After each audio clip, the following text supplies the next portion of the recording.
É isso, meus queridos. O Brasil metestes um notório 3-0 pra cima da Escócia, né? Que prometia ser um jogo obviamente mais difícil do que contra o Haiti, prometia ser um jogo mais pegado fisicamente também, né? Com uma seleção europeia, convenhamos, uma seleção que é fraca, sim, em termos do que a Europa tem de potência, né? Mas o Brasil chegou e tinha que mostrar mais, né? Toda partida vai ser isso da seleção brasileira. Chegar e mostrar. Só que essa partida, ela mostrou que o Brasil, ele tá se solidificando. Ele tá solidificando ideias. E o Ancelotti, ele parece que ele realmente não tá sendo aquele cara teimoso, tá? Que eu, sinceramente, em algum momento achei que ele seria. De se prender a algumas questões táticas que não estavam funcionando, tá ligado? Tanto é, o Brasil ele foi escalado assim, não mudou basicamente nada, né? Exceto, obviamente, a ausência do Rafinha devido à lesão. Mas foi o nosso querido Alisson, nossa dupla de zaga excelente, composta por Marquinhos e Gabriel. Danilo na direita, que tá fazendo surpreendentemente uma boa Copa, né? O Danilo. Douglas Santos, que também surpreendentemente tá fazendo uma boa Copa. Casemiro Bruno. Matheus Cunha, na verdade, Lucas Paquetá. Aí sim, Matheus Cunha na ponta. Ryan e Vini nas pontas, ok? Este era o Brasil. Que tava claro, né? Esses jogadores são os que o Ancelotti enxerga como os 11 inicial do time hoje, né? Atualmente. E, cara, o Brasil começou muito bem, tá? O Brasil começou mordendo, o Brasil começou muito incisivo. A coisa que eu mais critico no Vinícius Júnior é a coisa que ele mais fez hoje, tá ligado? Que é pressionar, e ele pressionou muito bem, tá ligado? Esse gol aqui, que na verdade foi uma pressão do Ryan, né? O Ryan suprindo bem aí a tarefa de Rafinha, né? Que o Rafinha ele é muito conhecido por isso, de pressionar os defensores, que nem maluco. O Ryan, ele fez isso na partida, tentou se forçar ao máximo a fazer isso na partida. Ele foi lá, pressionou o cidadão aqui que eu vou gastar uns 2 minutinhos, 1 minutinho vai no máximo, 30 segundos pra comentar desse cidadão aqui que vai fazer isso aqui, ó. Porque ele foi um ponto de destaque na partida de hoje. O Ryan pressiona, a bola bate nele, sobra pro Vini e o Vini aqui é extremamente frio, né, rapaziada? Ele simplesmente tira do goleiro e encaixa pro gol. O Vini tá fazendo uma Copa do Mundo espetacular. A gente também já fala mais do Vinícius Júnior. Aí, cara, acontece um bagulho meio bizarro, né? Um negócio que não tem muita explicação. Não tem como explicar, tá ligado? Porque é o seguinte, o Vinícius, ele vai pressionar de novo, ele vai ajudar a pressionar, né? Tudo mais.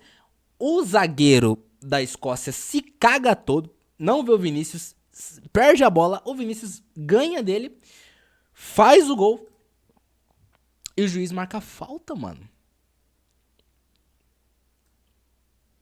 O juiz marcou falta nesse lance, rapaziada. Eu olhei, vi o replay, desvi o replay e não achei falta nem fudendo. Ah, patriotismo e tal. Não, rapaziada, não é patriotismo não. Pelo nível das faltas de cartões que não foram dados nessas copas, nessa Copa aqui, isso aqui não é falta nunca, rapaziada. Nunca, nunca, nunca. Tá? Muito esquisito esse gol do Vini, que poderia ter saído com hat-trick hoje. Mas não aconteceu, né? Todo mundo aqui sabia. Era óbvio, o Vinícius Júnior ele tem uma parada. Quando um gol dele é anulado, quando alguma coisinha não funciona pra ele, num dia que ele tá muito bem, é nítido, é óbvio que ele vai cravar. Todo mundo, eu tava assistindo esse jogo em cal, né, com uns amigos, e eu e um amigo meu, a gente cravou, mano, o Vinícius vai fazer um gol nesse jogo de novo. Porque era óbvio que ele faria. Demorou um pouco, mas veio. Aos 47 do segundo tempo, o Brasil roda a bola muito bem aqui, né? Aí a bola que o Bruno Guimarães tenta pro Ryan, o Ryan ele acaba tropeçando aqui na bola, a bola acaba sobrando pro Bruno, né? Porque é esse lance importante. E o que o Bruno vai fazer aqui é espetacular, tá, rapaziada? O que o Bruno vai fazer aqui, ó. Pera aí, deixa pra vocês verem melhor. Aqui, isso. Ele dá um lançamento perfeito pro Vinícius. É muito inteligente o Vinícius aqui também. Porque ele vai pro meio e volta. Tá ligado? Ele acredita que o goleiro vai falhar. Ele não desiste da jogada. E o goleiro falhou. E ele fez o gol. 2-0 Brasil, 2 gols do Vini e assim acaba o primeiro tempo, tá, rapaziada? Cara, um show de bola do Brasil pra cima da seleção escocesa e o Brasil basicamente não sofreu defensivamente nesse primeiro tempo.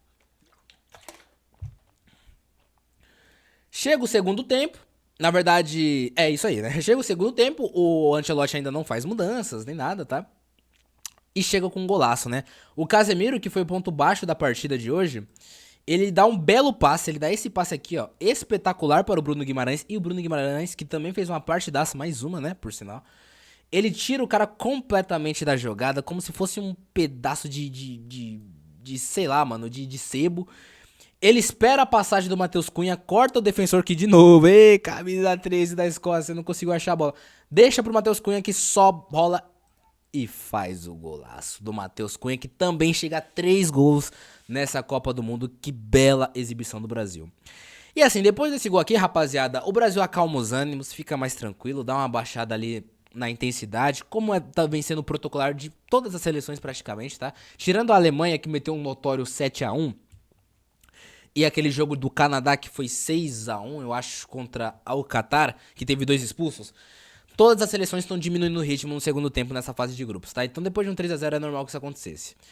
Mas a coisa mais importante que aconteceu no segundo tempo foi isso aqui, né? Eu vou ser sincero pra vocês, tá? Chegou uma parte aqui do vídeo que eu tenho que ser sincero pra vocês. Até esse momento do Brasil jogando, eu tava, obviamente, contente, feliz ali, né, com o desempenho da seleção brasileira. Contente pelo Vini, né, apesar de toda a rivalidade que tem com a questão de Barça e Madrid, isso não existe na seleção brasileira, evidentemente. Eu tava feliz pelo Vini estar jogando um absurdo da bola. Mas quando você olha o Neymar prestes a entrar de novo em campo, é outra parada, né, rapaziada? É outra parada. Parece que o coração brasileiro, ele até palpita mais pela seleção. Tipo, parece que... Eu não sei explicar. Entendeu? Eu sei que eu vi muitos comentários de vocês sobre o vídeo que eu fiz ali do Rafinha e tudo mais, né? Eu parecia estar um pouco cabisbaixo no vídeo, porque eu tava mesmo, né? Eu achei... Tava bem triste pelo Rafinha. E eu não tenho vergonha de falar e nem nenhum problema em admitir que, mano, o Neymar é o grande responsável por eu torcer pela seleção brasileira durante muito tempo. E o Rafinha, depois que ele fez pelo Barcelona, se tornou o grande responsável por me fazer querer voltar a torcer pela seleção brasileira. Então esse momento pra mim aqui foi sim muito especial de ver voltar esse malandro em campo, cara. Só quero ver o Neymar jogando nessa última Copa, fazendo parte dessa trajetória, tá ligado? Do Brasil. A gente torce um pouco mais, tá ligado?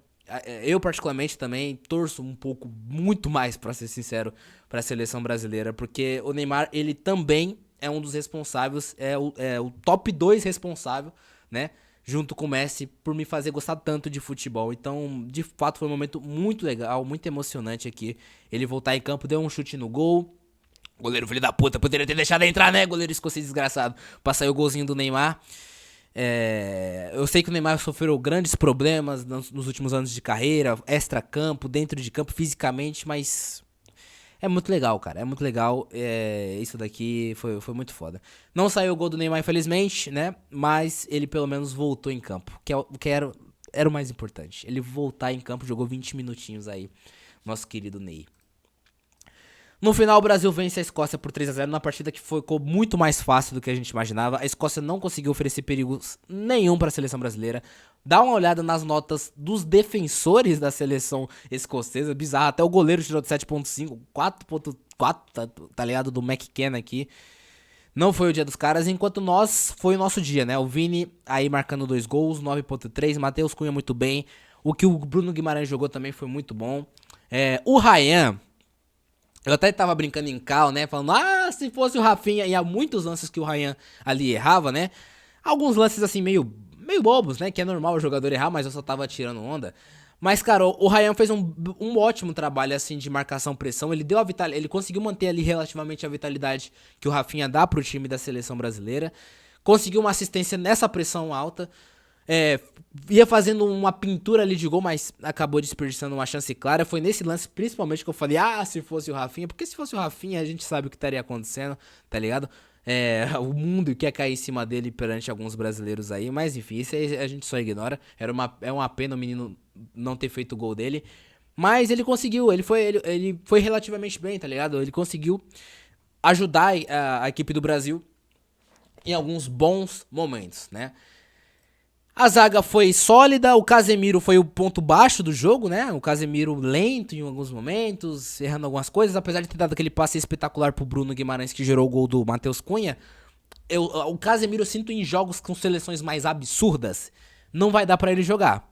Por exemplo, se enfrentar uma Noruega, numas oitavas, o que é totalmente possível nesse cenário, vai ser pegado pra ele. Vai ser pegado pra ele, tá ligado? O próprio Japão, né? Que eu não duvido nada de meter um notório 3-1, 4-1 em cima dessa Suécia, vai ser um pouco pegado pra ele. Casemiro é um ponto que mais preocupa. O resto aqui, cara, sinceramente, acho que tá bom. Acho que tá bem, fizeram bem. A Ancelotti tá...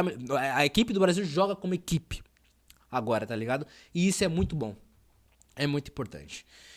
É isso, rapaziada. Vinícius Júnior chegou na Copa do Mundo, chegou arrasando, tá disputando cabeça a cabeça aí com os grandes artilheiros dessa Copa. Olha essa artilharia, olha essa disputa de artilharia, rapaziada. Dá uma olhada nisso. Lionel Messi com 5 gols, Vinícius Júnior com 4, Mbappé com 4, Erling Haaland com 4. Cara, a geração aqui, né, dos melhores do mundo disputando a artilharia. E o Messi aqui, tá ligado? O Messi não conta nesse pagode. O Messi, ele não faz sentido, tá ligado? Ele é bizarro. Mas impressionante, né? Os caras, assim, que a gente bota como os melhores do mundo, que já ganham chuteira de ouro, ganham Champions League, o Mbappé não, mas o Mbappé tem Copa e tal, conseguindo fazer ótimas Copas por suas seleções. Muito legal, né? Muito legal ver isso daqui. Essa geração que tá carregando a geração, né, dos 25 anos de idade ali, 27 pro Mbappé, né? Mas ele é dessa geração de Vini e Haaland, conseguindo fazer boas Copas, isso tá sendo muito legal. Rapaziada, deixa eu fazer uma simulação rapidona pra vocês. Eu ia falar que é isso, né? Esse foi o vídeo, mas aqui o Futimob ele mostra um pouco as pré-eliminatórias, né? Se acabasse hoje as eliminatórias, acabaria desse jeito, né? Com o Brasil enfrentando o Japão e aquele cenário que eu disse, né? Caso a França termine em primeiro, ganhe da Noruega ou empate com a Noruega, ela termine em primeiro, a gente poderia pegar uma Noruega nas oitavas aqui, que seria punk. O Japão já seria difícil, né? Mas, olhando essa seleção de agora, eu acredito mais, tá? Eu confio mais no Brasil, porque coletivamente ele tá mais tranquilo e tá um pouco mais organizado e tem peças que estão desequilibrando. O Vinícius tá absurdo, o Paquetá tá muito bem, tem muita qualidade o Paquetá. Só falta ali o ponta direita, né? Seja o Ryan, seja o Rafinha, tá? Não importa quem seja ali, ser um pouco mais influente nos números pra mim achar realmente completo. E a questão do Casemiro também, tá? Mas enfim, tá interessante. Vamos ver. Vamos ver como é que o Brasil se sai nos próximos jogos, porque estou curioso. Estou muito curioso. E, cara, a gente sai na rua olhando vários brasileiros ali com camisa. Hoje a academia fechou mais cedo por causa do jogo do Brasil. O Brasil tem que ir longe nessa Copa do Mundo. Tem que dar alegria pro povo. Que nem o Davi Luiz na entrevista. Eu só queria dar alegria pro meu povo, né? O Brasil tem que dar essa alegria pro povo dele, chegando o mais longe que puder e dando a raça sempre em cada partida, porque é isso que importa, beleza? Vou ficando por aqui. Espero que vocês tenham gostado desse vídeo. Se você gostou, curta, se inscreva, deixe seu like. Eu sou o Peter e até a próxima.